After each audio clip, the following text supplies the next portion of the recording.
Hey, this is Josh from Grapplezilla, and today I am lucky to have one of the most amazing grapplers I've been noticing on Instagram and around the social webs, uh, Taylor Weber. Now, this guy is phenomenal. He's an American Sambo practitioner, having won multiple championships. He's a Judo black belt. He's a BJJ blue belt. He's also an MMA fighter, but what he has is he has something that I saw that I really want to dig his brain, which he knows how to implement it into a very fight effective system where he uses everything, but he uses it kind of flawlessly in his transitions. Anyways, Taylor, it's great to have you on, man. Yeah, it's great to be on. Thank you for the introduction. Yeah. So listen, tell a bit. You got an amazing resume here. So tell the audience about who you are, where you trained, etc. Okay, yeah, so I'm Taylor Weber. I am a three-time Pan-American champion in Sport Sambo, four-time national champion in Sport Sambo as well, Combat Sambo national champion, currently 2-0 MMA fighter, Judo black belt, and then something the viewers might find interesting as well. In one of those national championships, I beat Merab Dvalishvili in Sport Sambo. Yes, you did, and it was quite an interesting thing because after, like, I have a very close friend that we used to train a long time ago, and now he won the World Sambo Championships, and he's actually training with Merab. So I'm always like, I try not to go there, but I saw that, and Merab was not happy when you beat him. No, he was not happy at all. He called me a crap fighter and didn't show up to the podium, and he was very unhappy. I don't think he expected any American to be able to beat him in Sambo because we're not the biggest Sambo country in the first place. So whenever I kind of just show up out of nowhere and throw him, he was not happy at all. Yeah, it's interesting because there is kind of like this ownership of the geolocations. Like, for example, in Jiu-Jitsu, of course, when the Americans start to go in, the Brazilians are like, who is these guys? You know, these American guys are going to beat us. And now you got Gordon Ryan and a lot of the best fighters, especially Nogi, American. Sambo, you have that. Japan, you had that with, of course, the Japanese, and later on the probably Russians, Georgians, etc. But what's interesting is I do think Sambo is growing in the US. You have a lot of great instructors, and you have a culture of wrestling as well. So together, it makes a great hotbed to develop Sambo. But that said, I was watching a Georgian Chidoba competition. I think it was the World Championships or the National Champs of Georgia, and I think it was 2 years ago. And there was actually this, I forgot his name. He's a black belt in BJJ, but he was competing, right? And he just Mhm. looked like stacked with muscle. I forgot the name. But sometimes you see him against these Georgian guys that kind of like they look like strong guys, but uh, definitely on the chubby side. But they're so strong. It was just so interesting. But it was interesting to see that an American was holding some of these guys on. You know, so yeah. You know who I think that might be is Vinny Mancuso, up Oh, in New I think York. the bald guy, and he's like, Yep. yeah, he's like, that guy is amazing. I would love to actually interview him too. I mean, he's just amazing because I saw a few of his, just he was talking, seemed very down to earth, like exactly like, you know, if you take every culture's got elements of good, but one of the things Mhm. I like about Americans is two things: their willingness to fight, like they fight for what's right, and the second is the down to earthness that comes down with like when you really see someone good. And he was good. Yeah, Vinny Mancuso, and he was man, that guy's built. Yeah, Definitely his yeah, eating. Vinny is jacked. Yeah, I was on the Sambo World Team with him, and I got to talk to him quite a Whoa. bit while traveling. Yeah, Vinny's a great guy, and yeah, he told me a lot about that Chidoba championship, and that he's a judo black belt. He may be a jiu-jitsu black belt as well, but he was talking about going against, I believe, one of the guys he went against was a world champion in judo as well, and they just had a great match. Like you said, he actually Ah, I think he went against put it to him. Gviniashvili. I think it was Gviniashvili who's making he's going into MMA now. I'm pretty sure he was against him. That's where I was like, okay, wow, this is this Vinny guy. You know what I mean? Watch out for this guy. Wait, you're on the Yeah, yeah, Sambo for World sure. Team. Really? That's Yes, Tell me about yes. that. So I've been on the world team for about 5 years now. I started in the junior world team going to Greece. And then from there, I've gone to Kazakhstan, Armenia, Kyrgyzstan, a lot of different countries for Sambo. I've even gone to some European championships over in the Netherlands. But the Sambo World Team is great. I love the experience of getting to travel and see all the different styles from different countries, meet some of the other fighters from different countries. I haven't had great results at the World Championship yet, but I'll get there. You, so I'll tell you, you will get there. Just keep on going. I have a friend named Terry Albasov. He won the World Combat Sambo Championships, and I remember he would just go and literally he used that. I mean, it sounds very cliche, but like either you lose or you learn. And Hmm. every time he would lose, he would learn and get better and get better. But what he had, like people like you and him have, is that drive to understand that you will get there and you're willing to do the work, right? So I have no doubt you'll medal there if you keep on going. Now, did you start judo or sambo first? So I started judo. I did a little bit when I was 3, but not for very long. But then I really started judo when I was 8 years old. My father's a judo black belt, and so is my grandfather. So there's a large lineage of judo in my family, and I was kind of a nerdy kid. My parents were like, "All right, we need to toughen him up. Let's get him in judo." My grandfather took me in, and then I fell in love with it immediately. So I've done judo for about 17 years now. Sambo has been only, I believe, 6 years now that I've been competing in sambo, but they're very similar. The transition from judo to sambo was fairly fluid for me. I had to learn a little bit of the wrestling and the leg locks, and then into combat sambo, and then into MMA. It was a very clear line into MMA, like going from judo to there. I had nice little steps in between. Yeah, that you actually had a great, almost like a, it's almost like a Habib-esque American style kind of way going there from the family, etc. Just without Dagestan, of course, in the wrestling. But people always say that Habib is a great wrestler, and he is. But he is Mhm. first and foremost judoka and samboist, right? Um, but you now fought in MMA twice, in amateur MMA, right? Yes, I have two amateur MMA fights. I haven't taken a shot yet. No one's hit me yet. Two first round armbar finishes. Yeah, So I it's saw been one of it's been those. Oh very my god, good. man! One of them, yeah, that guy's arm did not look like he's going to be, juggling after so well. So, but yeah. So when's your next fight? Like, what's your rhythm in MMA? What's your training? When's your next fight? What's going on there? So we're looking at matchups for June 15th. It'll be probably for the same promotion. And then hoping to go pro this year. That's my goal, to go pro this year. And right now I'm training uh, about 4 or 5 times a week alongside coaching my classes at Sambo Nation Fort Worth. So I'm training all the time. Everything I do has to do with Sambo, MMA, and getting ready for my fights and helping other people train as well. Now you're in Fort Worth, obviously Texas. Uh, I've never been to Texas, always wanted to go. But there's another really famous samboist near you, Vlad. Is he Vlad Kulikov? Is he near Fort Worth or? Vlad Kulikov is actually far south in Texas, in Edinburgh. It's about a 9 hour drive. Texas is really big. So we're like literally on the opposite sides of Texas. I'm about like an hour away from the border up north towards Oklahoma, and he is literally on the border down by Mexico.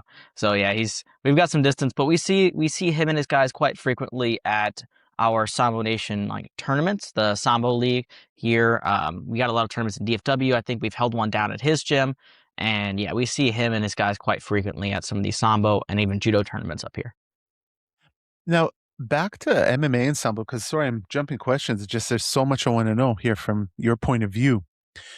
Taking sambo, for example, combat sambo fight in comparison to MMA, which one did you find was harder? And what was the during the rhythm of the fight, which one did you find to be more challenging? Not just harder in terms of emotions, but more challenging. That's what I would say.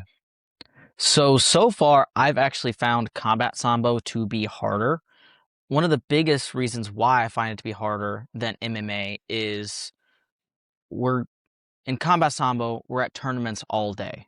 right? You get there at like maybe 9, 10 in the morning, and you're at the tournament venue all day, and you don't know who, like, you can't prepare for every single one of your opponents in a bracket, especially not beforehand. You don't know who you're going to fight against until the day before.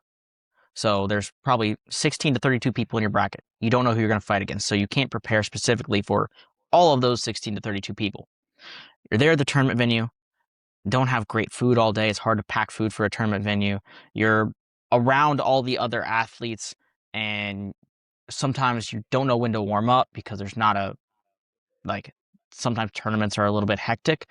You have to warm up twice. But if with MMA, I have one opponent who I know probably about a month beforehand. I can prepare for him, watch his fights, have a nice day at home. Last two times I fought, I woke up when I wanted to, had a good breakfast, had a good lunch, and got to the venue and knew when I was going to fight. So, like, the fact that I know who I'm going to fight and when I'm going to fight them, and I can prepare exactly for that moment is a lot easier to me. So that's like outside the matchup. Then inside the match, so far in combat sambo, I fought a lot better opponents than I have in MMA. This is no slight on the guys that I fought in MMA, but in the very first combat sambo match, which I only had 3 months of kickboxing experience in judo, I'd ever trained combat sambo. I was just like, you know what, let me hop in. I want to try it. Uh, I fought a pro MMA fighter. So I fought multiple pro MMA fighters in combat sambo, world medalists. I fought all sorts of like very high level fighters. Like one guy I trained with, Damian DeLeon, he's now a pro fighter, also from Texas. So, and in MMA so far, I've only fought guys that have like 1-0 or 2-0 amateur MMA. So my level of competition in combat sambo has been a lot higher than in MMA as well. And then inside the match, it's pretty similar. A fight is a fight. A fight is a fight. With combat sambo, it may be a little harder for those 5 minutes because you only have those 5 minutes. You have to go. There's no other option. You have to win that match in 5 minutes. You have to be up on points or knock the guy out, submit him in those 5 minutes. Whereas MMA, you can actually take your time just a little bit more. You don't have to rush because you have multiple rounds. So overall, I find combat sambo to be a lot harder than MMA, and I think that's why I'm doing so good. I'm overtrained essentially for MMA. I think, yeah, I think there's, especially not knowing who your opponent is at the prior is a big one, like at the beginning of the tournament. Also, you can end up getting a sleeper, right? Like some guy, what I mean by sleeper is like some guy who's like a world champion or in something else that you don't know, and all of a sudden it becomes a real different fight, right? Um, the the interesting thing is I definitely think Sambo has got such a benefit towards the MMA. Here, the combat Sambo rules in or rule set in the US tournaments, is it similar to the international? Are you allowed headbutts or what? Yes, the rule set is exactly the same. At the national championships, we fight with elbows, headbutts, knees to the head. We fight with everything you would at the international competitions. Sometimes the MMA federations locally will start to kind of get their hands into things and tell us, "Hey, we can't do headbutts." But that's at like local tournaments. Sometimes that will become a problem. But at the national championships, we're fighting just like everyone does at the international competitions. Okay, so you're already acid tested. I mean, MMA for you, yeah, pro would come very fast because the biggest issue in MMA as an amateur is, I would say, the jump in the mental being able to mentally handle it as well as emotionally handle the fight. The and what do I mean? The entire preparation, the fight itself, the the diet, etc. So when you're in combat sambo, like that, yeah, it's a great thing. And is there a huge combat sambo scene in Texas? Oh, Texas, we actually have a video that we just put out visiting every Sambo gym in the US, starting with Sambo Nation headquarters in Arlington. It's probably the biggest combat Sambo gym in Texas, and we have a few others here. We got my gym in Fort Worth, where I got about 30 students, and then we have one that's in Dallas, one that's in Grand Prairie, and another one in Crowley. So we have quite a few gyms here just in DFW. as well as a gym in San Antonio. Like you said, Vlad Kulikov down in Edinburgh. Yes, Texas is a hotbed for Sambo in the U.S. Yeah, any reason why? Is there a big Russian population, or maybe judokas who went to Russia a lot and came back? Like, why Texas? Really, and this surprised me when I first started getting into Sambo. I hadn't trained Sambo at all, and I knew there was some like Sambo schools here, but I hadn't gone to them yet. And I got invited through Mikhail Kaczynski. He's up in Pennsylvania. He's a vice president of USA Sambo. But then when I started getting into Sambo more, I started training at Sambo Nation HQ. It has nothing to do with an ex-Soviet or ex-Russian like immigrants. Really, it has to do with Sambo Nation and Julian Sanchez, and like it's very surprising. We don't have a ton of Russians here in Texas that are practicing Sambo. Um, so it really has to do with the native Texas population. We've just like I don't know. I think people have started seeing Sambo in the UFC, and the fact that Julian opened up Sambo Nation here, people just are flocking to it. People love Sambo, and the fact that it's a growing sport, we're seeing people come in all the time. And do you just only teach Sambo, or do you teach judo and other classes, or? So for my classes, I only teach Sambo. I incorporate a lot of my judo into it, and I use the judo terminology still, the Japanese terminology for a lot of the throws and stuff, and mix in a little bit of like the wrestling terminology as well.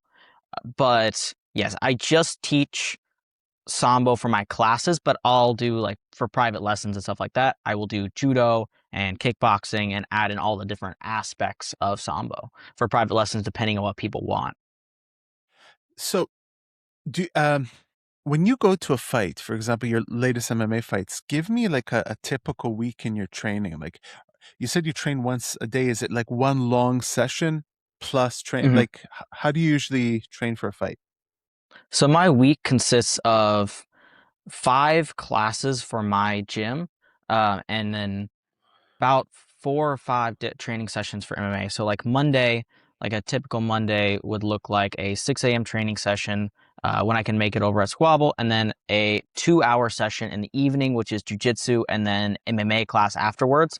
And then like my Tuesday would be a 6 a.m. lifting session with me and my students, followed by technique, and then kids and adults evening classes. So 2 more hours on the mat there. Wednesday is the same as Monday. Thursday and Friday would be like the same as Tuesday. So I'm on the mats probably 4 to 5 hours a day between lifting and getting my strength and conditioning work in the morning, pretty much every morning. And then in the evenings, we'll either be coaching or training for 2 hours, 2 hours a day, alongside just private lessons. Sometimes I like come up to the gym for private lessons throughout the day. So I'm on the mats, like I said, 4 to 6 hours almost every single day. My mind is always on fighting. And then on the weekends, I go to open mats and spar. Ooh, okay. And you said now there's been you do jujitsu, obviously, right? Mhm. You're a BJJ blue belt, but there's a lot of movement on the opinion that jujitsu is the art for MMA or the most effective art, etc. Now, I'm a jiu-jitsu. I love jiu-jitsu. I really think it's a great art. Okay, and it's effective. Maybe my favorite, other than freestyle wrestling. But you knowing Sambo, do you feel that perhaps, in your opinion, Sambo might be a better art? Like, get a guy who knows real good Sambo, give him 6 months, a year of jiu-jitsu to understand how jiu-jitsu works with the guard, especially in defending. Do you think that Mhm. would be a better weapon to have over just jiu-jitsu itself with striking? Oh, I definitely think Sambo is a much more well-rounded art and is a better transition into MMA or real fighting than jiu-jitsu is. I do jiu-jitsu. I like it, but I think it's very one-dimensional, and the modern version of jiu-jitsu where they're focused on the guard game and being able to play bottom, which is fine, and I practice it when I go to jiu-jitsu, is not very conducive to a real fight. I mean, I believe it was Buchecha that just hopped into the UFC, and he didn't win with the grappling. He's multiple time world champion, I believe, for jiu-jitsu. Whereas if you see a world champion for combat sambo and they get into MMA, they're taking guys down, staying on top, putting that pressure, and then getting the submission. And that's what I've tried to imitate myself is being able to take guys down, having top pressure, and really controlling the way to the submission. So I definitely believe combat sambo using the striking, the takedowns, and the top pressure is a much better transition into MMA or real fighting than jiu-jitsu is. Also, I agree with I do agree with you nowadays. I think you're right. I think that it's uh it's almost like a full meal deal. It's the full package, right? If you had to take one. And I think there's another element in it that actually even two elements that really give Sambo a big benefit. And the first is they both derive off the pin. I think the fact that you're pinning someone always will get you into never to attaining yourself on top of the person all the time, which obviously is a better position to be than the bottom in MMA.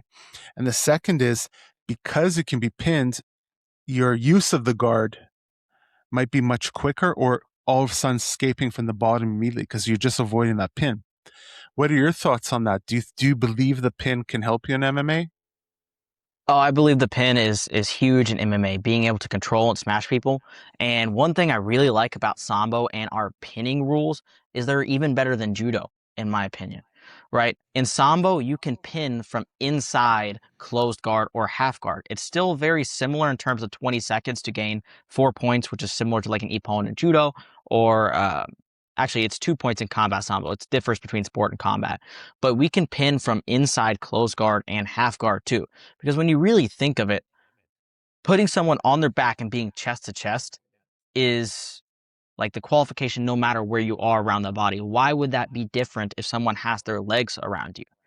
I understand the guard has some advantages in terms of getting to a submission yourself, but clerically the idea of being in on top of someone chest to chest holding them down should be the same no matter your orientation around their body. So I think that is really useful because I've learned through Sambo how to keep someone down from guard and put pressure and ground and pound from there as well. So I think the Sambo pinning rules has really helped.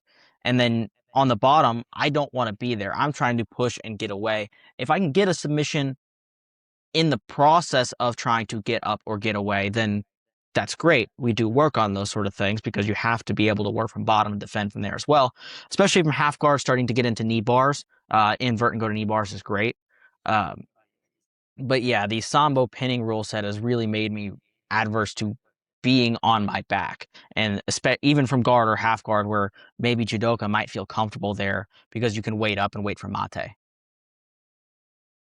Yeah, I think that's a very good point. I'm trying to think, like I agree with most of it. I'm just there is that's a interesting when you say it's basically all the same once you're chest to chest, okay? Especially when you have punches and sambo. First and foremost was always um, the term sambo is self defense without weapons in Russian. And I think the benefit of the guard is just the fact that you're in a position that's that it's very easy to two things to control your hips compared to his in a point where you can actually freely move them. And I think the second would be the fact that you're linear in a parallel position, so that basically you're still like it's almost like fighting upwards, standing up. You still want to be straight from your opponent, but once you add the punches, the strikes, it's a different ball game. And I think also the guards that are in, that I would think would probably be the best for MMA, and I think most people agree, would be full guard. Half guard can be very good too. You understand? Uh-huh. Uh, these guards where you keep them close, so at least you can mitigate the effect of the punches. And yeah, that is so interesting, man. Like in your now, I'm thinking, did you find it hard to get used to throwing people without the kurka or the gi? Because that sweat comes in, you know? I personally didn't find it that hard. I tend to be pretty analytical, and I just realized real quick that underhooks and whizzers are really the way to go. Um, Headlocks going for something like a koshi or like a in wrestling they call it like a head and arm throw tends to be a little bit more risky. But getting a whizzer and going for something like an uchimata and or an underhook going for ogoshi or like big hip throws is not even like my first preference. Foot sweeps and trips, inside trips, ochigaris, kochigaris, and foot sweeps are like my first option. Using those to start to get to the legs off balance with those inside trips and get to like a single leg or a double leg from there. But no, I didn't find it too hard to transition just because I realized I don't want to give up my back. So I don't do my turning throws or my forward throws nearly as much as I would in something like judo or sambo. I rely a little bit more on the trips. I think that works a lot better and using that to set up the wrestling takedowns. And then if I can get to a body lock using both those things, then I start to get to my big lifting throws and like suplexes and hip throws. Sometimes I like a utsurigoshi, lift up like a suplex and then Mm. hop into a hip throw from there. So I didn't find it too difficult. And do you find like having a cage makes it easier? Because with a cage, you can kind of if you're pushing the opponent into the cage, the one benefit you have there is that if you push with enough pressure, you can really keep the opponent's hips at the same height, and then you adjust your hips, and then obviously if you get lower hip heights, you have a advantage. How did you find the cage? Do you like it? Not like it? Oh, I love cage wrestling. I think once I get someone pinned up to the cage, there's very few people that are ever going to be able to stop me from taking them down. I have the ability to, like I said, change levels against the cage. I can pressure them up high, where most people are practicing defense for wrestling. That is I haven't seen many people practice defense for judo throws, so I can shoot in, push someone against the cage, and start to work my foot sweeps and trips off the cage, pressuring their upper body and then pulling their legs out from under them using my legs, which is much less common in MMA than you would see in judo or sambo. So people don't know how to defend it as well. And then if that doesn't work, I can go back down to the legs, or I can do my judo throws using my knees and strikes in the clinch to set up the throws. I really do love using a knee and then backstepping into a throw from there and start to scare people with the strikes. And that opens up and creates like my kazushi or my off balancing for my throws. So the cage is a great tool for me. I love using the cage as a tool. And the weight you're fighting at is it at 64 kilos? 64 kilos is my Sambo weight class, Hmm. 141 pounds. And then my MMA weight class currently is 135, but I have some ideas of possibly going down to 125. That's actually a really exciting idea of uh, you know, having sambo, especially when other people aren't really trained to defend it, etc. I would I would think probably the lighter weights would even be more effective, just because it's just so that's okay. So basically, when you get to the UFC, and you will one day, you know, just you're going to be the new destroying everyone there. But you know, one of the things I always find interesting is, you know, you do samba, right? So you basically have the flag of samba behind you, especially in the States, because it's still Hmm. not big, unfortunately.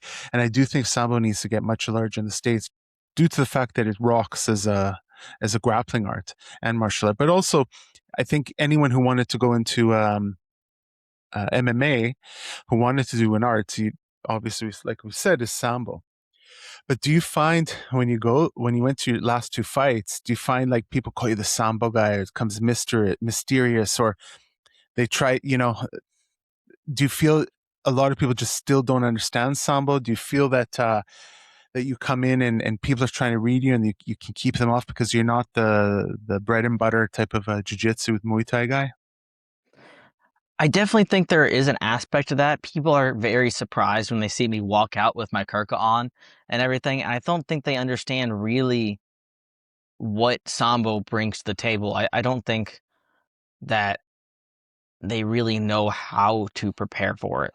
And another thing with that is like I post so much content online, they don't know what they can see this vast variety of things that I can do. It's hard to prepare for that vast variety of things. Like, this guy's good everywhere. This guy can strike. This guy can wrestle. This guy can do judo throws, and he can take me down, pressure control into a submission. As an amateur MMA fighter, what do you focus on? Because you still are working on building your own game. And as an amateur MMA fighter, it's like, how do I prepare for this guy? I can't do everything. I can't prepare for everything all at once. So yeah, there definitely is some sort of advantage to having every route of finishing available to me compared to, I guess, some other fighters that may just be strikers or just takedown guys or ground grappling guys, like jiu-jitsu guys. It's it just came to me that it's interesting. I think the another benefit of Sambo, it's very streamlined.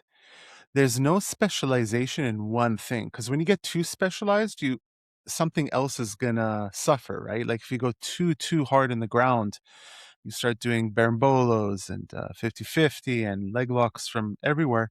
Well, you have to train that. And you can't be training your striking. If you're striking too much with flying, I'm not saying it's bad, but taekwondo kicks, etc. Like I do actually, I'm one of the few guys who actually does like taekwondo, and I like watching Mm-hmm. those demonstrations since I'm a child, but could never do it. But I think in the thing I see in Sambo, which is it's almost like it's they take whatever's been acid tested. Because if you look at Sambo competitions, a lot of times the submissions are they have really great submissions, but they always look a little bit unpolished because they go for the kill. Like they're going for it. They have they're trying to finish that fight as quick as you can. Whereas if you look at modern, for example, jiu-jitsu competitions, of course it is there's no combat jiu-jitsu. Well, there is actually, I guess, with Edu Bravo, but in the IBJJF you don't have such thing. So everything it looks a lot more refined. But the issue is it's so specialized. Once you take it to an MMA environment, I believe that a lot of it's just thrown out. And this is why I think a lot of the stuff we saw with Buchecha and other fighters not being able to install their game was because they become so specialized. There isn't that let's say streamlined, I wouldn't say curriculum, but way of thought and go to in terms of like, for example, if someone takes you down, you already have inside your brain, it's written what to do based upon pressure and where feeling and timing. A jiu-jitsu guy is going to have a lot of options there, and it just goes out the window, right? So, would you agree that Sambo is much more maybe a little bit less refined than jujitsu, but a lot more streamlined in terms of combat effectivity? Like the blade is always sharp, you know what I mean? But it's not a long blade. I would agree with that. I think once you hit the ground, you only have 5 to 10 seconds in Sambo, very similar to Judo, before they call you to stand back up. So the groundwork has to be quick and violent. There's no room for fancy setups. It's You have to hit the ground and know what you're going to do as soon as they hit the ground. And most people have 4 or 5 options that they like to do based on where the other person lands, and they just go for it. That's the idea in Sambo. As soon as they hit the ground, take them out. Self defense without weapons, like you said, return back to normal operations. This was a military thing. All right, you throw the guy, you take him down, you take him out as quick as possible, and get back to what you need to do. So that is transferred all the way into the sport of Sambo now, where it's only 5 to 10 seconds on the ground, and you have to know where you want to go. You don't have time to go from mount to a like Americana into an armbar, then into a mounted triangle, into what omoplata. I don't know. You don't have the time to do all these complicated setups. You have to get it done quick, and that, like you said, does lead to maybe a slightly less refined game, but it's kind of the 80-20 rule. We take what works 80% of the time, and then the rest goes out the window. We make it quick and effective. Yeah, I 100% spot on. I think you just nailed it. You know, because you teach, I mean, you're teaching obviously many different, when you have a school, many people walk in with, everyone's got a different goal. They come from a different background, different resume, right? Mhm. Do you find that a lot of jiu-jitsu guys are coming in to learn Sambo? And if you don't, why do you think they're not? Like what's keeping them from coming to Sambo? I'd say outside of like normal, just like walk-ins, people that have never done a combat sport before, that's my next largest group of people that come in is jiu-jitsu guys or guys that went to a few jiu-jitsu classes and were a little bit unhappy with the like ground focus. They wanted a effective sport that includes submissions and groundwork, but is a little bit more stand-up focused on the takedowns. And then when they started looking, they found that there's combat sambo, and we really do throw a lot, especially in my class. Most of my classes are a striking combination into a takedown, and then we'll work the submission. We do have ground focus classes that are all day on the ground, but that's probably 20% of the classes. Like I said, 80% of the time we're going to focus on throwing, and then we'll do a quick takedown on the or a quick submission on the ground. So yeah, we are seeing a lot of jiu-jitsu guys that may be a little disillusioned with the purely ground focus of jiu-jitsu, and they want to come try something with a little bit more throws and maybe something even just a little bit more complex than judo, which doesn't have the leg grabs anymore, as much as I love judo.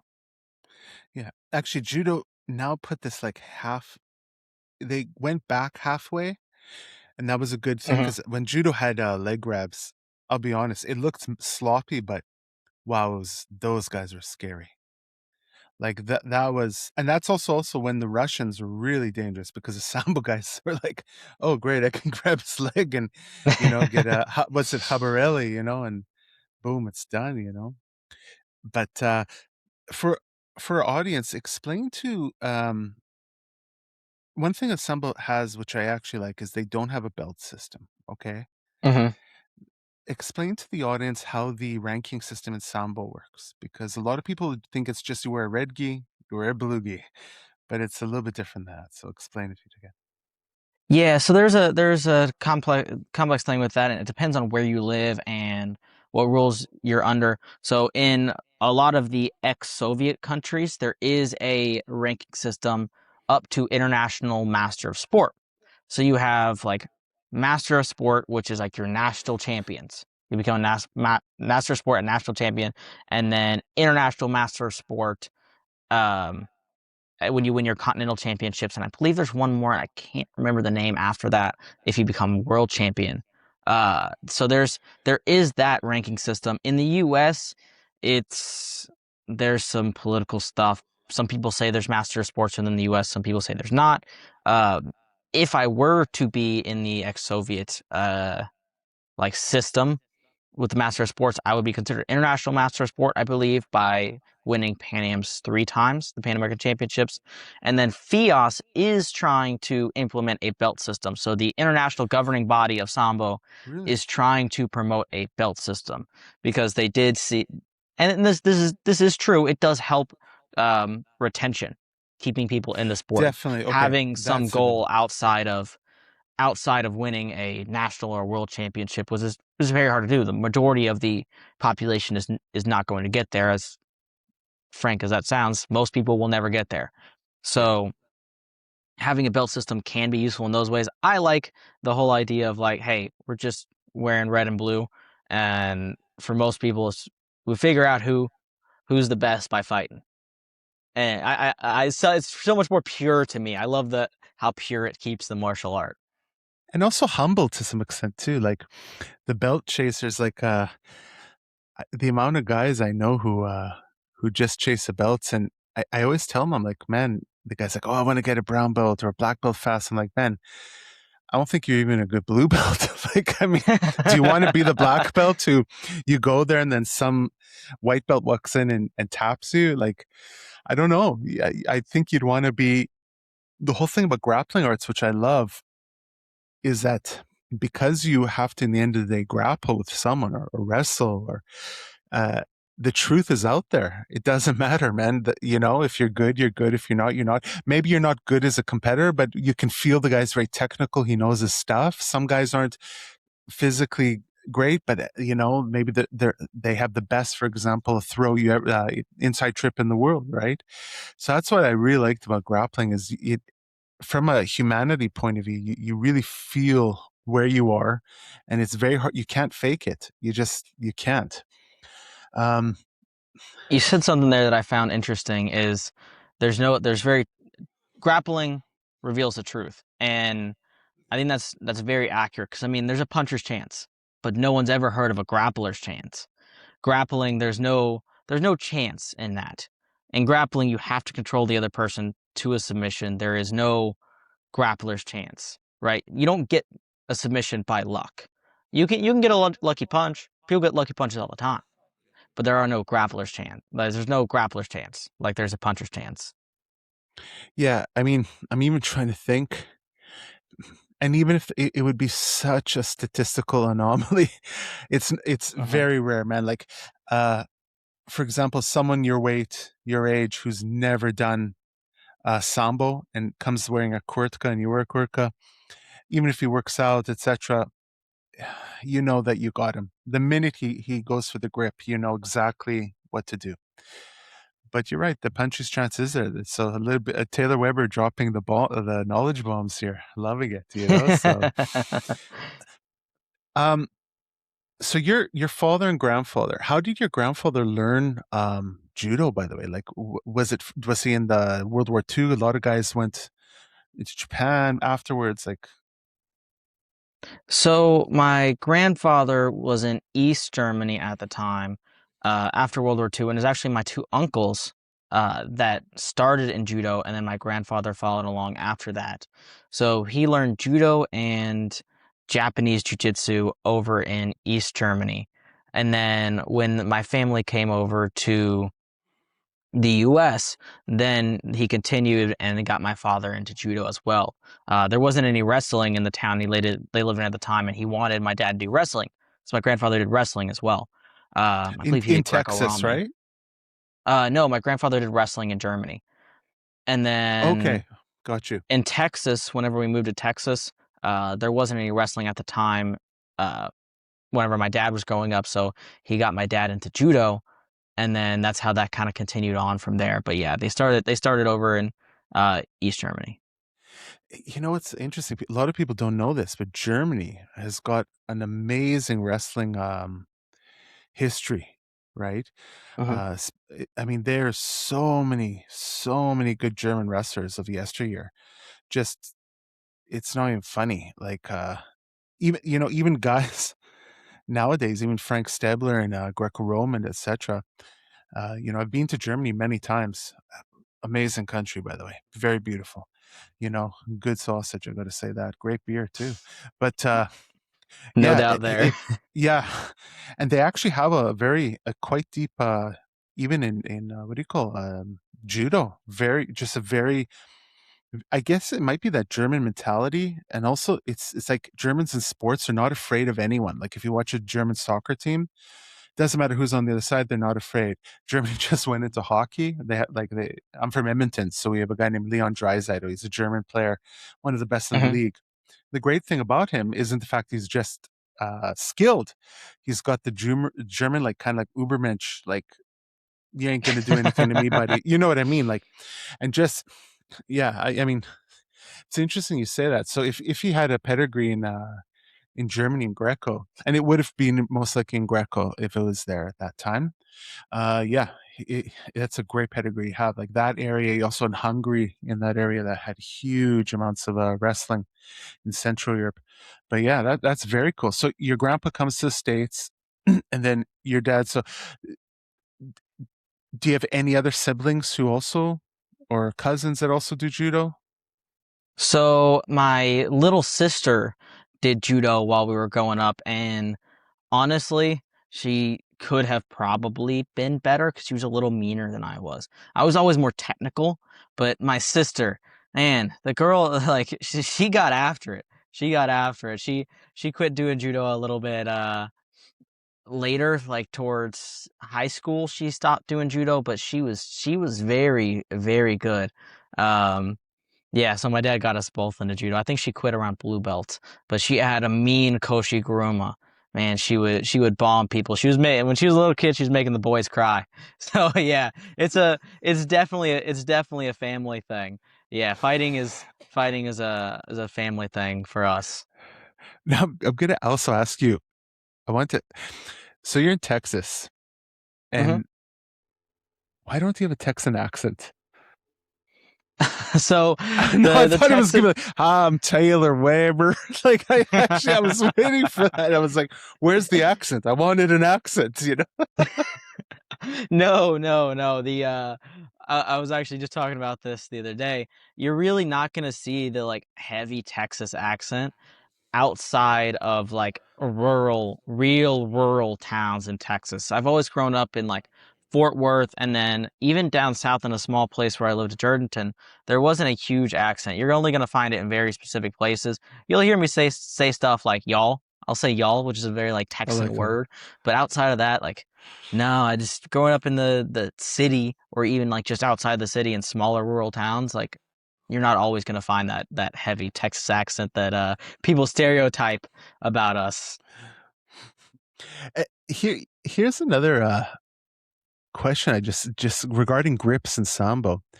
Do you find because you came from judo to sambo, you naturally go to more towards more of the Japanese grips, or do you use a lot of the unorthodox? I wouldn't say unorthodox, but unorthodox to non-samboist grips, like the as you would call the Georgian grip, etc. We're going right around. Do you find that you use that more or less because of your coming from judo? I definitely keep my grips a little bit more like orthodox judo style grips. I don't transfer over into the Georgian grip all that often. The one that I do really like is the Russian tie. I really love the Russian tie. I'll break a lapel grip, pull off to the side, go into a Russian tie. But typically my best throws are off like just your standard high grip, belt grip, or like lapel and sleeve. That's mostly what I do. I've tried to learn a lot of the other stuff so that I can teach my students, but I don't use those myself because my best throws are something like Uchimata from just your standard sleeve and lapel or drop sail, drop marote from sleeve and lapel grip. So that's what I stick with mostly. I think I do some of that stuff for fun, but I don't use it that often in competition personally. When it's go time, you have your go-to moves, so you know it's so interesting. That's the one thing I really like about sambo is I was reading years ago an article, and basically it was staying. I can't remember if it was Spiridonov who was going around through the southern Russian or at the time Soviet republics, and he was noticing that the way that they would go into, of course, you're going to see Uchimata, you're going to see the same thing in these belt arts, in the jacket wrestling arts of for example, anywhere from like Georgia to Kazakhstan to Uzbekistan, Kyrgyzstan, with different names, etc. But he found that a lot of times the entrances and the little details that the republics had were actually a little bit better for what he wanted comparative to judo. Now, I'm not sure if that's widely taught everywhere, because maybe inside the States, because a lot of guys will come from judo to sambo, or if there's a big emphasis because judo's quite established or comparative. Do you find that? Did you find that at all, or was it to you there was no real difference? I remember Spiridonov. I'm pretty sure it was him who mentioned this, that there were some technical superiorities, especially from the example, the inside trip from Chidaoba, etc. So, you ever found that? I have a little bit of experience with that. There was a Theos technical seminar after not this year, but last year's national championships. And he showed some very interesting grip fighting stuff. And then Mikhail Kaczynski does like a hanegoshi from a front belt grip. So Mm. some of those interesting unorthodox ways of gripping and throwing are better. Something like you'll see in Sambo a little bit more people grabbing under the armpit to start to do like an Uchimata and Ah, pushing okay. under the armpit right there, which I think is a pretty unorthodox thing and may have come from one of those Eastern European grappling arts, or maybe even something like Shui Jiao in China, Yeah, they because they do it in have the Shuaijiao. Yeah. yep, they have the very short sleeves, so they can kind of get that like armpit grip and throw from there, which, yeah, I do believe can be technically superior, but there's such a emphasis on traditional gripping in judo that you might not see it. And the gripping rules in judo are so limited in a lot of ways. I'm not up to date with them right now, but yeah, I think the freestyle aspect of the gripping in Sambo can lead to some better versions of throws than you'll even see in judo. And you'll see some guys who started in Sambo that go to judo and do very well because they have some unorthodox throws that you won't see taught, or I never got taught doing judo. Actually, I actually have heard of guys starting in Sambo, or what happened, they were in judo, then they went for a few years to Sambo, came back to judo and started to really smash. But it might have also, I mean, I have to be fair, it might have been also been because they, it was during kind of their later teenage years that went to Sambo, and then they came back and maybe the body was different, the mind body connection was different as well. So that could be too. But yeah, that is there. You know, I just still find it so fascinating, man. Like, so you have your next amateur fight, hopefully in June, and Hmm. you know, with the fight you can never know, but hopefully you win, etc. And then you want to go pro. What is the for you the goal uh in your first couple pro fights? Do you want to fight just in Texas? Like, what are your goals? Like, obviously the goal is to get fights, I guess. That would be the Yeah. first goal. But I mean, what are you looking for? You know, this is going to surprise a lot of people, but I want to fight in Japan. I want to fight in Ryzen. I think that would be awesome. I've seen a lot of videos lately talking about Ryzen's promotion. I think they do a great job of their promotion. You got a lot of guys, those Japanese fighters who are YouTubers and do a lot of content and are like very interesting. And Ryzen lets you have that personality. So I would love to go fight in Ryzen. And then I know in Japan they love cowboys and they love the US. So I think I could make myself a little bit of a star over there in Japan, going and fighting over there. And man, I would love to knee someone in the head on the ground or do a soccer kick. I think the old Pride days are so cool. So getting to kind of experience a little bit of that old Pride feeling over there in Ryzen while visiting Japan, plus doing judo my whole life. I've always wanted to go to Japan. So there's so many benefits to trying to go to Ryzen first before ever trying to go to the UFC. That would be the goal. And with some of my first few pro fights is to make it over there and fight in Japan. Obviously, I want to Well, win, continue this nice finishing streak I got. But yeah, I want to fight in Ryzen. hey man, believing to achieve, just get it done, you know, win and train and you'll be there, man. You know, you'll be like a mini Heath Herring. Do you remember Heath Herring with the cowboy hat and Pride? He was an American guy. Oh, I don't think I do. I'm gonna have to go back and find him Oh now. yeah, That's really heavyweight. He cool. was a tough guy. There's a very famous thing. I don't know if it was a Japanese or Korean fighter. So right before the fight, I don't know what happened. Literally, the referee's standing them, facing each other, like the fight's about to start, like in 10 seconds, and this guy kisses Heath Herring on the lips. Oh no. Okay, now Heath Herring, I'm pretty sure he's a Texas cowboy, knocks him right out before the bam, you know? Oh. And I was just like, I think I think every guy was like, well, I would have done the same thing too, you know? He's already ready to kill the guy, you know?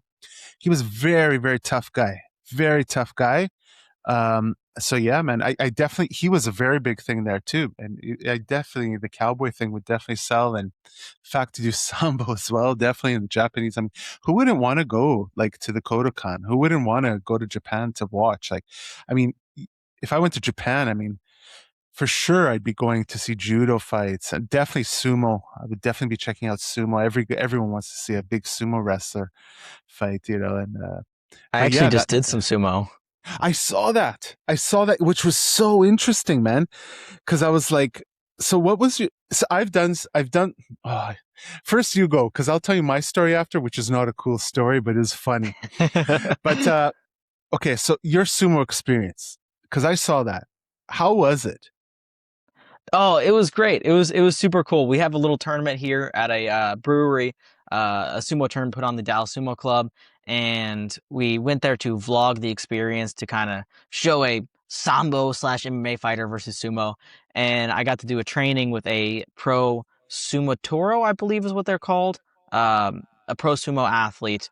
and we did all the, I believe it's called Shiko, where we walk across the mat with sliding our feet. We did the squats and the push-ups and a full warm-up, and then I got to actually compete against Ito. Ito is a Ito Borkonyeha, I believe is his name. He's a U.S. Sumo World Team athlete, and he competes at like 205 is what he said. And man, that dude was strong. Everyone thinks of like sumo guys as big, fat guys, but no, Ito was ripped. And man, we had a really good match. The first one, I could not push him back. Like he was just so stable. There was no pushing the guy back. And then I started to try to implement a little bit more of my judo. On the second one, he still snapped me down and got me. But the third one, I started to get the feel of it, but I still touched the ground on the outside before he did. But man, it was really cool. Like putting on the mawashi, doing like the traditional sumo workout was a lot different. I think I could probably use some of the like the stabilization stuff that they did. I thought it was very cool. And then the tournament the day after, like trying these kind of niche sports in the US, like sumo or sambo or um I've tried Sanda with Ryan Liu, another Sanda Pan-American champion. Um, yeah, trying some of these niche sports in the U.S. is very cool, and the community is great. Whenever you get into these things, like it's not, no one has a huge ego. It's a ton of fun. Oh man, that first of all, I'm all about the niche grappling arts and niche martial arts. I just like it how example Sanda looks amazing. Shuai Jia would love to do as well. So I have a funny sumo story. So at the time, I was wrestling a lot. I think I was around 40 at the time. And I got my second wind. I'm like, okay, I want to go maybe wrestle in the Masters and try my best. Probably get my butt kicked, but yeah, I was technical, but not the best athlete. But I was really strong at the time. So I go to my friend's gym if you've heard of Dopamino, at the Dopamino gym, Hmm. and he's training this massive redhead guy, okay, that was about this tall. Like it was just this, but just like wide, man. Legs that were like each one was like this. And so he goes, Hanach looks at me and he's like, "Hey man, you look like a sumo wrestler. Thank you very much. Hanach, I appreciate that because I'm a big fat fuck." Sorry my language, but so he goes, "Listen, why don't you wrestle this guy?" And I'm like, "Okay, we'll wrestle." So Greco got him arm drags I got him to Russian Thai, went to an arm drag, got his back down, etc. Then he goes, "Hey, do you want to try sumo wrestling?" I'm thinking, sumo wrestling, no problem. I'm gonna eat this guy alive. Man, we go in the circle. He goes down, and when you touch your hands to the mat. Yep. So I had like man, immediate power, like an NFL. Like, bro, I was not expecting that. Like, man, I ate my words. Next thing, out of nowhere, I get hip thrown, man. He like somehow pushed me. I was like, "What is this power?" He gets an under, go wham. So I said, "Okay, number two, you got lucky, buddy." Again, pushes me like blasts right through me, and that was like I always had respect for sumo wrestlers, but that's when I was like, "Okay, listen, there is something here. There is something here." Uh, that immediate force generation to straightforwardness and aggression, which actually I think, in Brazilian Jiu-Jitsu, I think one of the biggest problems when they stand up is they're afraid to be aggressive because there's too much of that play attitude, like let's flow. Yeah. And I think, and they kind of end up being in the pocket, not like just the same. Like if I move 2 centimeters back, the guy moves 2 centimeters forward, and it's like this.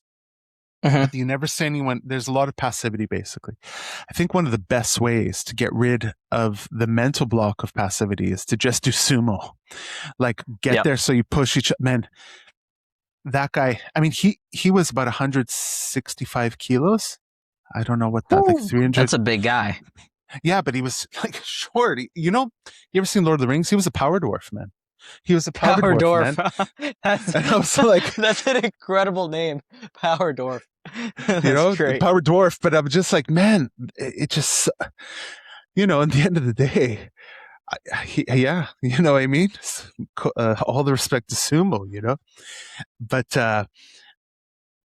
I find that a lot of the things about alternative grappling arts that or any grappling art is by training other ones and not being glued to just one, you can a lot of times defeat your weaknesses, right? So, for example, let's say a weakness, obviously, to let's say you were high, like you're going to the world championships, right? For combat sambo, okay? You might want to add a little bit specific positions in jiu-jitsu you might find yourself in after a throw, right? Just because you have Hmm. to. It would help, right? Same thing goes if you're in jiu-jitsu and you need a quick takedown, obviously you have judo, etc., and you have other arts too. But I think one of the things people don't look at is the mental and emotional attributes as well as the mind to body attributes that you can get. So, for example, you're not aggressive, go to sumo. You don't have a choice but to be aggressive. You have to push someone out of I mean, they would start with pushing out who pushes one out of the ring, then who throws. Uh, for example, if you have a problem working in the clinch, of course, then you go to Greco. I mean, you won't have a problem. You at least won't feel that bad. Maybe after the first couple times you will, but that's it. But in Sambo, what's great about that, if you have a problem as a grappler with not striking, but being okay to get into that pocket and transitioning to your throw, okay? Because once you get hit, let's say you're grappler, you don't really get hit a lot, and let's say you get a small little even tap to the nose, and you've never been hit. Like I've been hit, man, and I'll be honest, it's not great. I can deal with it, but I'd rather eat a steak dinner watching NFL football or UFC, right? You know what I mean? Obviously. Um, but a lot of guys hit it. In Sambo, there is methodologies in order to get used to that, right? Because there's a whole method of how to enter into the throw. When especially in combat Sambo, you have the headbutts there, what to look for. So, do you ever find that those transitions in terms of teaching, do you have any find that you need to convey the idea of how to teach it to people who have a problem bridging that gap within striking to get the throw? I think there's some pretty good methods in Sambo to get the grip. Things like the casting, right? So throwing something similar to an overhand to to get your high grip. And then one thing I really promote is shooting in. All right, strike to get their hands high and shoot in, and then you can start to work up with your grips from there. The other thing is punch to the grip, right? Your gripping should look like a strike. So those are some of my favorite methods of getting into the grip. Uh, and that's a big thing for me. And if someone's getting lit up, some of my students, I don't like them just shelling up. All right, start to move your head and get a grip. Right, I don't want them just shell up. Some people start to do that. Like, no, your defense should be here. Your head movement, you can block a little bit here. You can do these blocks right up. Your shell just but briefly, and then should be a transition to a grip. Someone hits a hook on you, boom, you start to grab and get a grip. That's that's going to be the most important thing. That's why in Sambo you're not going to see super long striking and exchanges. You're not going to see more than a 3 or 4 punch combo like 90% of the time. You'll have it every so often, but most of the time, a 3 to 4 punch combo or strike combo, and that's it. So interesting because you know the evolution of the martial arts you have pre UFC and you have after the UFC one. Okay, this is really where the modern martial arts comes. Of course, before you have other things, etc. Too. So, the invention of sambo was a big one too. Actually, people don't realize, but that was actually a huge one because he was combining arts to make actually a military art. A lot of people, I mean, obviously but a lot of maybe the audience doesn't know the reason why Sambo had so many leg locks was because the Russians or the Soviets at the time understood in strategy of war, it's better to injure your opponent than to maim them or kill them. So let's say, for example, if Taylor takes me down, he breaks my leg. Well, in order for someone to evacuate me, I mean, me especially, I'm a big guy. It's 3 guys. So now you've taken out 4 guys for use in that battle Hmm. compared to something else. So that was the first thing. But in terms of the UFC, it used to be thought of like grappling, striking, and then you had, for example, nowadays it's basically of let's take it to ground. Wrestling. Wrestling can be judo, of course, but let's call it wrestling. You have your boxing and your kickboxing, okay? But Mhm. now, I mean, the thing about Sambo is that always those transitions were, it was all, instead of having four, you always had like more because they really paid attention to the transition of where the fight is going to and how to get into it. So I think that's one thing. And you see it with Khabib, you see it with Islam. You definitely see that their ability to not transform, transfer from one range to another is just completely, and also at the same time, it's not just that they're transferring one range to another with the hip height going up and down all the time. So it's also the height of their head, the height of the hips. It's almost like a three-dimensional transfer. So I think that's one of the biggest things of Sambo that is not understood by most people who want to learn Sambo, where it's one of the biggest benefits is it's that like they don't Sambos don't think in terms of striking and hitting. It's just a Sambo fight. Everything is there. Like example, you teach your class, you have a striking combination to a throw, to a submission, for example, or a pin, right? Mhm. But that's ultimately from a Sambo point of view, that's one normal movement, right? So you're not breaking it down into multiple. When you teach, you do, of course. So I think this is one of the benefits of where Sambo really has not maybe even dominated because wherever there has been good Sambo fighters, I mean, they've been very difficult to. I mean, if you look at the top 10 greatest MMA fighters of all time, you definitely have two Sambo fighters in there, if not three, right? You got Fedor, of course, you have Khabib, and you have Islam, right? Um, Mhm. and I mean, yeah, that I find interesting. You know, in Texas, how is the martial arts community there? Because from what I understand, a lot of the jiu-jitsu community is now moving to Texas as well as Florida because they want to escape California. So, you know, uh, do you find that there's a huge influx of is jiu-jitsu still massive, growing, etc., while others it's kind of still not at the same speed of growth as jiu-jitsu?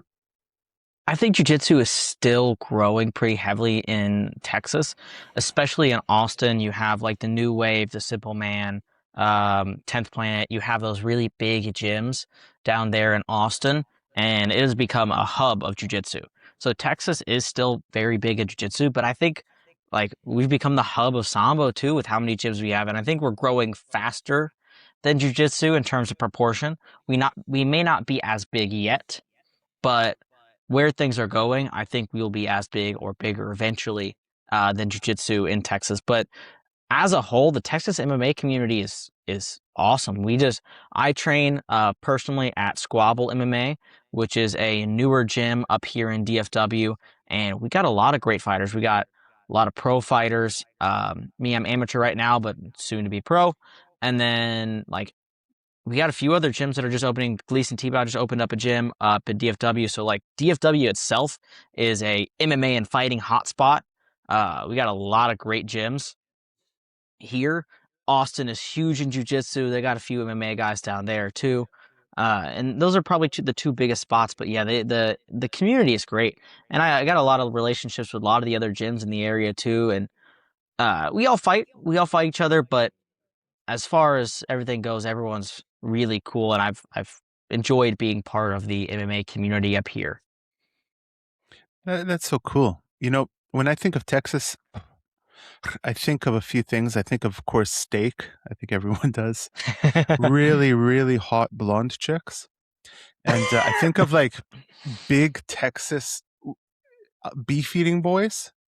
Like even if they're small, they're big. If they're big, they're just like football. You know what I mean? Like, The corn fed country boys.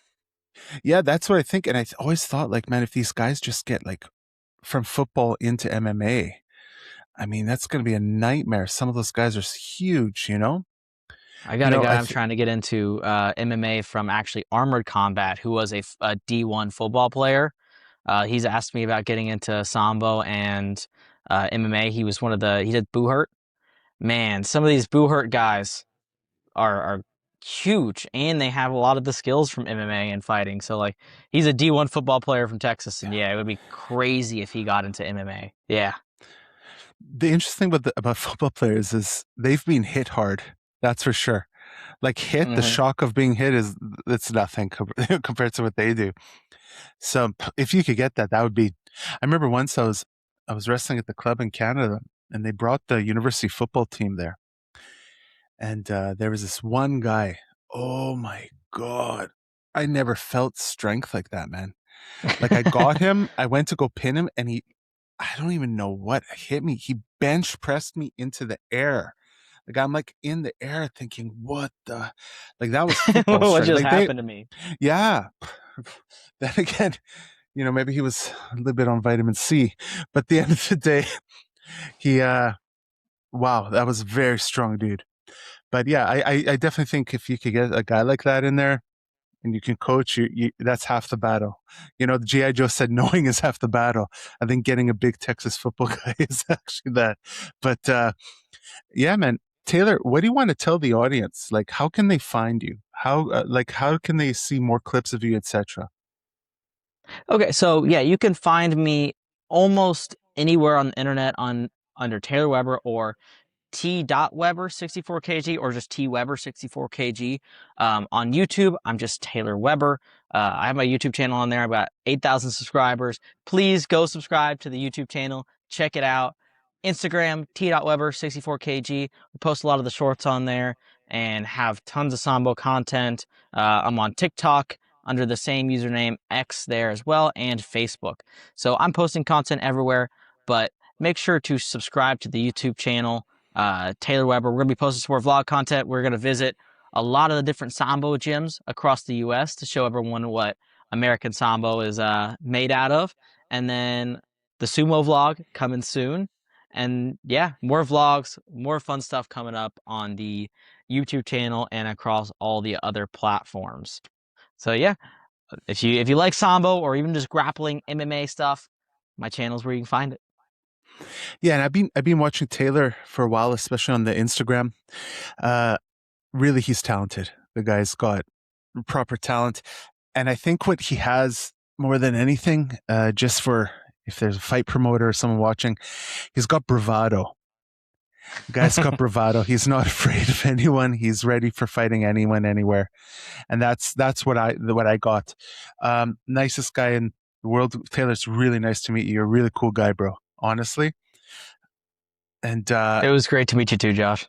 yeah, man. And I just want to say, listen, I'd like to get you on here again. And guys, I'm gonna put all of Taylor's socials as well as his school. If you're in the Dallas Fort Worth, which I learned today, DFO, you call it DFW. DFW, Dallas Fort Worth area.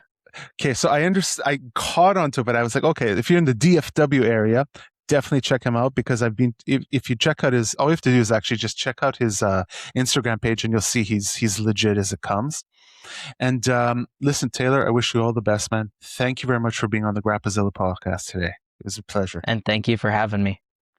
Okay, have a great day, guys. And if you can like and subscribe, that's it. And if you can also like and subscribe to Taylor's page, you're not going to regret it. It's really good. And have a great day, guys.